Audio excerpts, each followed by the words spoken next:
جو لوگ اللہ پر ایمان لائیں، کہیں کہ ہمارا رب اللہ ہے، پھر اس پر جم جائیں، ان پر فرشتوں کا نزول ہوتا ہے۔ نہ کوئی غم کرو نہ خوف، خوشیاں مناؤ جنت کی جس کا تم سے وعدہ کیا گیا تھا۔ اللہ کی ربوبیت پر اطمینان جب انسان کو ہو جاتا، میرا رب اللہ ہے، ربی اللہ، انسان کے لیے نہ کوئی کھٹکا، نہ کوئی خطرہ، نہ کوئی خوف، نہ کوئی حزن۔ جو کچھ ہو رہا ہے کس کے اذن سے ہو رہا ہے؟ اللہ کے اذن سے۔ اللہ کے اذن کے بغیر پتہ تک نہیں ہلتا۔ یہ کوئی اندھا بہرا مادہ نہیں ہے جس سے مجھے کوئی خوف ہو۔ اندھا بھینسا چلا آ رہا ہو، اس سے تو ڈرنے کا ہر انسان کو ڈرنا چاہیے، نہ معلوم کس کو ٹکر مار دے۔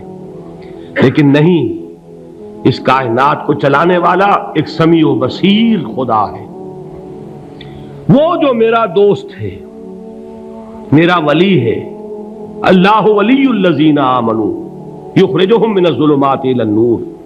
اللہ اہل ایمان کا ولی ہے، ساتھی ہے، پشت پناہ ہے، مددگار ہے، حمایتی ہے۔ بتائیے جسے یقین ہو جائے کہ اللہ میرا مددگار، اللہ میرا محافظ، اللہ میرا پشت پناہ، اللہ میرا حمایتی، اس کے لیے کوئی خوف ہوگا؟ اس سے کوئی ڈر ہوگا؟ میں مثال دیا کرتا ہوں ایک بہت سادہ، پنجاب کے دیہات کی۔ تو بڑا چودھری ہے اور کوئی غریب کسان ہے۔ اس غریب کسان کے جانوروں کو ہر وقت اندیشہ ہوگا چوری کا، کوئی میری بھینس کھول کر نہ لے جائے، کوئی میرا بیل کھول کر نہ لے جائے۔ لیکن جس کے بارے میں یہ سب کو معلوم ہو کہ وہ جو بڑا چودھری ہے وہ اس کا دوست ہے، اس کی بچیا کو کوئی خوف ہوگا؟ اس کی بھینس پر کوئی ہاتھ ڈالے گا؟ اسے کوئی اندیشہ ہوگا؟ نہیں۔ کیوں؟ کہ وہ بڑا چودھری، بڑا اس کا یہاں کا سردار، جاگیردار، سب کو معلوم ہے وہ میرا دوست ہے، کوئی میرے خلاف اقدام نہیں کر سکتا۔ اس دنیا میں یہ چھوٹی سی بات اگر آپ کے دلی اطمینان اور سکون کا باعث بن سکتی ہے تو ذرا تصور کیجئے۔ میں لفظ تصور استعمال کروں گا صرف اس لیے کہ اس کا ہم جس کو کہتے ہیں ادراک اور شعور کر نہیں سکتے، اگر کے ساتھ کر سکتے۔ اگر یقین ہو کہ اللہ میرا مددگار اور یقین ہو کہ اللہ ہر آن میرے ساتھ ہے، پھر کوئی خوف، کس کا خوف؟ کوئی شے اللہ سے بالاتر ہے؟ کوئی قوت اس سے زیادہ طاقتور ہے؟ کوئی اس کے ارادے کو بدلنے والا ہے؟ کوئی اس کی مشیت کے آڑے آنے والا ہے؟ یہی بات ہے جو حضور نے فرمائی۔ یہ ایمان کا حاصل ہے لب لباب، کہ دیکھو اچھی طرح اس بات کو ذہن نشین کر لو، اگر تمام انسان مل کر تمہیں کوئی نقصان پہنچانا چاہے نہیں پہنچا سکتے، مگر جو کچھ اللہ نے لکھ دیا ہو، اور تمام انسان مل کر تمہیں کوئی نفع پہنچانا چاہیں نہیں پہنچا سکتے، مگر وہ شے جو اللہ نے طے کر دی ہو۔ آپ پھر میں کہوں گا ذرا طاری کیجئے، اسے فرض کیجئے، اسے سوچئے۔ اگر اس حدیث پر ہمارا دل ٹھکا ہوا ہو تو کسی سے ڈر ہوگا؟ یہ مجھے نقصان نہ پہنچا دے، یہ میری رپورٹ خراب نہ کر دے، یہ میری انکریمنٹ نہ رکوا دے، یہ میرا یہ نہ بگاڑ دے، یہ میرا یہ نقصان نہ پہنچا دے۔ اس کا ڈر، اس کا ڈر، اس کا خوف، اس کی خوشامد، اس کے لیے جا کر طرح طرح سے اپنی عزت نفس کو ذلیل کروانا اس کے سامنے، یہ سب کچھ کیوں کرتا ہے انسان؟ جب سمجھتا ہے کہ اس کے ہاتھ میں میرا کوئی نفع ہے، اس کے ہاتھ میں میرے لیے کوئی ضرر ہے، یہ مجھے کوئی گزن پہنچا سکتا ہے، یہ مجھے کوئی نقصان پہنچا سکتا ہے، یہ میرا کوئی کام بنا سکتا ہے، یہ میری کوئی ضرورت پوری کر سکتا ہے، اسی کا نام شرک ہے۔ جہاں آپ نے یہ سمجھا کہ غیر اللہ کے اندر کوئی طاقت موجود ہے، وہی شرک ہے۔ بتوں سے تجھ کو امیدیں، خدا سے نومیدی، مجھے بتا تو صحیح اور کافری کیا ہے؟ شرک تو یہ ہے۔ جس پر بھی تمہیں یہ خیال ہے، کلمہ ہے یہ کلمہ سوم، لا حول ولا قوت الا باللہ، ذرا اس پر دل کو کبھی اگر آپ تصور کریں، پھر فرض کریں، دل ٹھک جائے اس پر، کوئی طاقت نہیں۔ یہی بات تھی جو شیخ عبد القادر جیلانی رحمۃ اللہ علیہ نے اپنی وصیت میں اپنے بچے سے کہی. 11ویں دینے والے ہیں، لیکن حضرت شیخ عبد القادر جیلانی کی وصیت اور تعلیمات کو کتنے لوگ ہیں کہ جانتے ہو؟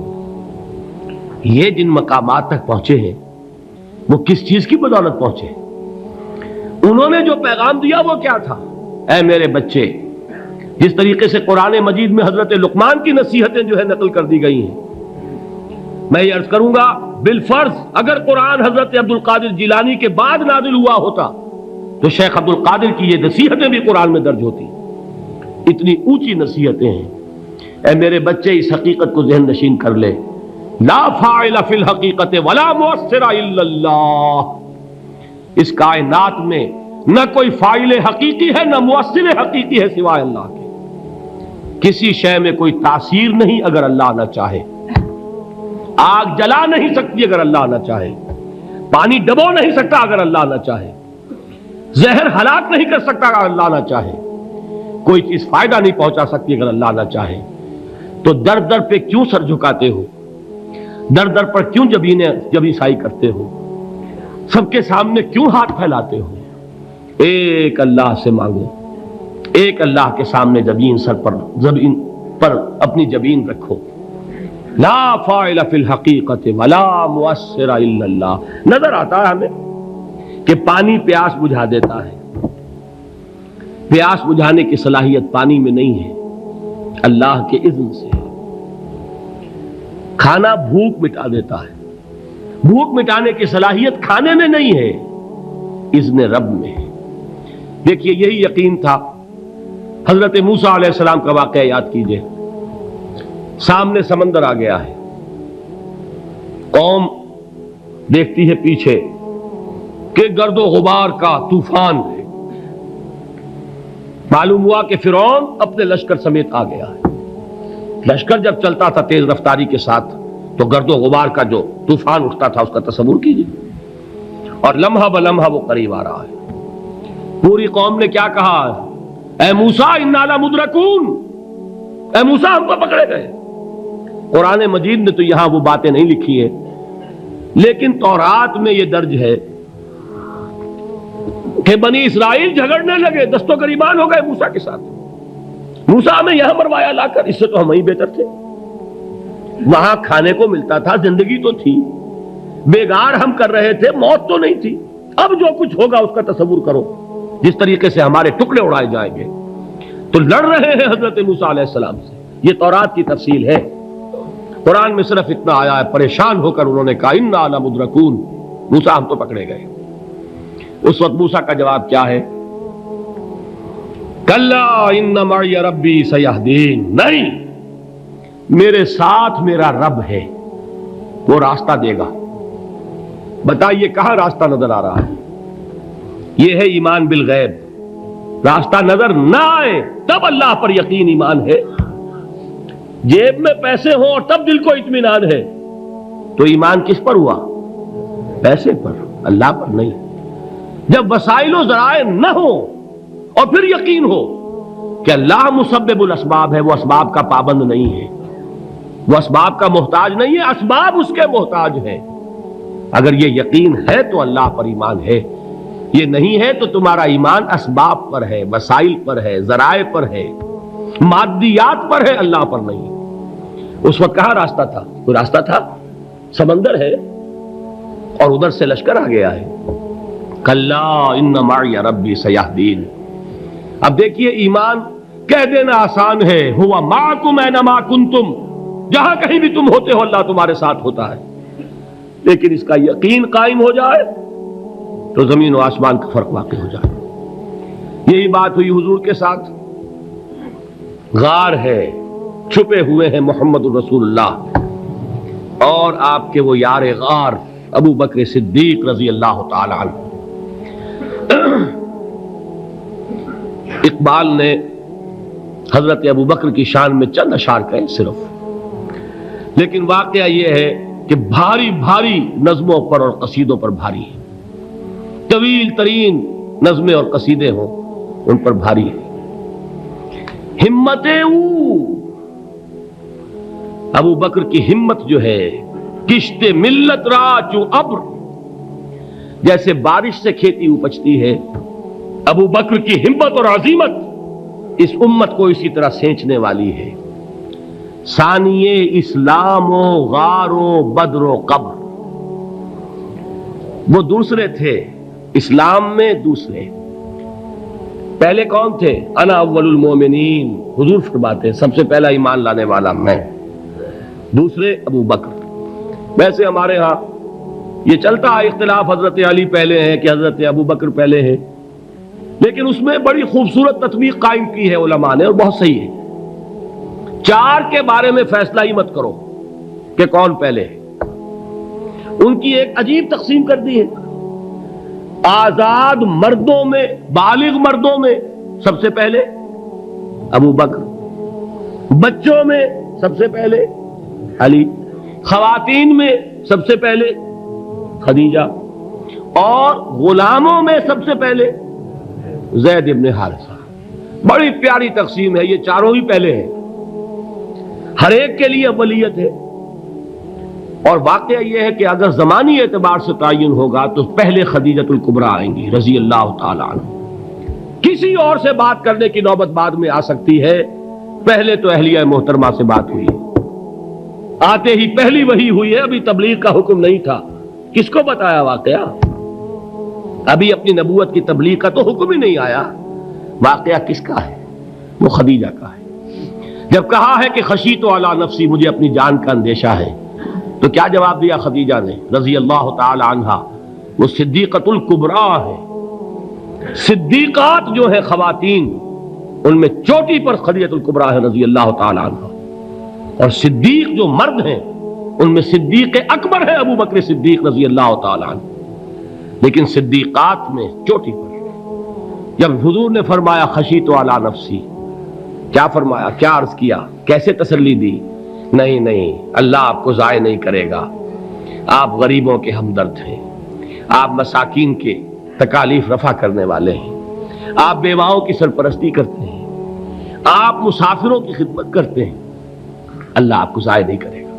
یہ یقین ہے اس خاتون کے اندر۔ خیر وہ ایک علیحدہ بات ہو جائے گی۔ میرے دل پر حضرت خدیجہ رضی اللہ تعالی عنہ کی شخصیت کا بڑا گہرا نقش ہے، جو وہ کوئی اور ہی وقت اور موقع ہوا تو بیان ہوگا۔ بہرحال اقبال نے ایک مصرے میں جو چار اولیتیں جمع کر دی ہیں، ہمتیں او کشت امت را چو ابر، ثانی اسلام و غار و بدر و قبر۔ اسلام میں حضور کے بعد پہلے کون؟ ابو بکر۔ غار میں حضور کے ساتھ کون؟ ابو بکر۔ بدر کی رات اللہ کا رسول سربسجود وہ جھاڑ، وہ گھاس پھوس کی جو جھوپڑی بنائی گئی تھی، اور وہاں تلوار ننگی لے کر پہرا دینے والا کون؟ ابو بکر۔ اور اس حجرہ عائشہ میں محمد کے بعد سب سے پہلے دفن ہونے والا کون؟ ابو بکر رضی اللہ تعالی عنہ صلی اللہ علیہ وسلم۔ وہ جو معاملہ میں سنا رہا تھا غار ثور کا، حضرت ابو بکر بھی حضور کے خیال سے لرز گئے ہیں۔ آپ کو یاد ہوگا کہ جا کر پہلے تمام جتنے سوراخ تھے انہیں بند کیا ہے، ایک سوراخ رہ گیا تھا جس کو بند کرنے کے لیے کوئی کپڑا نہیں تھا، وہاں اپنی ایڑی رکھی ہے، تب کہا ہے حضور سے تشریف لائیے، اور اپنے زانو پر حضور کو لٹایا ہے، اور وہاں کسی موذی جانور نے کاٹا ہے، حضور کی آنکھ لگ گئی تھی، اس وقت اس بل کے اندر جو بھی بچھو ہے کیا ہے واللہ عالم، اس نے کاٹا ہے، اس کی تکلیف کی وجہ سے ابو بکر کی آنکھوں سے آنسو ٹپک گئے، حضور کے چہرے مبارک پر پڑے ہیں، تو حضور جاگے ہیں، معاملہ کیا ہے؟ ایڑی نہیں ہٹائی وہاں سے، مبادا وہ جانور وہاں سے نکل کر محمد الرسول اللہ کو کوئی گزن پہنچا دے، ابو بکر کی ایڑی ہے، جس طرح چاہے کھا لے، ختم کر دے، جان نکل جائے تب کوئی آنچ آئے محمد پر تو آئے، لیکن جیتے جی نہیں۔ وہ ہے ابو بکر حضور کے خیال سے۔ اس وقت حضور نے پھر اپنا لعاب دہن لگایا ہے، اور اس سے پھر آپ کی تکلیف ختم ہوئی۔ جیسے خیبر میں حضرت علی کی آنکھ دکھ رہی تھی، اس کو جو شفا حاصل ہوئی ہے وہ بھی حضور کے لعاب دہن سے ہوئی۔ تو بہرحال اس وقت انہوں نے کہا ہے کہ اے نبی یا رسول اللہ، اگر اس وقت ان میں سے کسی نے غیر ارادی طور پر بھی اپنے قدموں کی طرف جھانک لیا تو پکڑے جائیں گے۔ کیا جواب تھا اللہ کے رسول کا؟ لا تحزن ان اللہ معنا، اللہ ہمارے ساتھ ہے، کیوں گھبراتے ہو ابو بکر؟ یہ ہے ایمان باللہ، میرا مالک اللہ، میرا رازق اللہ، میرا محافظ اللہ، میرا مددگار اللہ، میرا پشت پناہ اللہ، میرا دوست اللہ۔ یہ دوستی ہے اللہ کی جو لب لباب ہے، حاصل ہے ایمان کا، اسی کا نام ولایت ہے۔ اولیاء اللہ کے سروں پر سینگ نہیں ہوتے، جس کے دل میں ایمان راسخ ہو چکا ہو وہی اللہ کا ولی ہے، جسے اللہ پر یقین ہو چکا ہے وہی اللہ کا ولی ہے، جسے یقین ہے اللہ میرے ساتھ ہے، میرا مددگار، میرا پشت پناہ، میرا ساتھی، میرا دوست، میرا محبوب، میرا محب۔ اللہ اہل ایمان سے محبت کرتا ہے، واللہ یحب الصادقین، ان اللہ یحب الذین یقاتلون فی سبیلہ صفا کانہم بنیان مرصوص۔ اللہ محبت کرنے والا، اہل ایمان محبوب، اور اہل ایمان محبت کرنے والے اللہ محبوب۔ والذین آمنوا اشد حبا للہ۔ آپ تصور کیجئے جسے یہ رشتہ ایمان یا رشتہ ولایت حاصل ہو جائے، الا ان اولیاء اللہ لا خوف علیہم ولا هم یحزنون، آگاہ ہو جاؤ، اللہ کے دوستوں کے لیے نہ کوئی خوف ہے نہ کوئی حزن ہے۔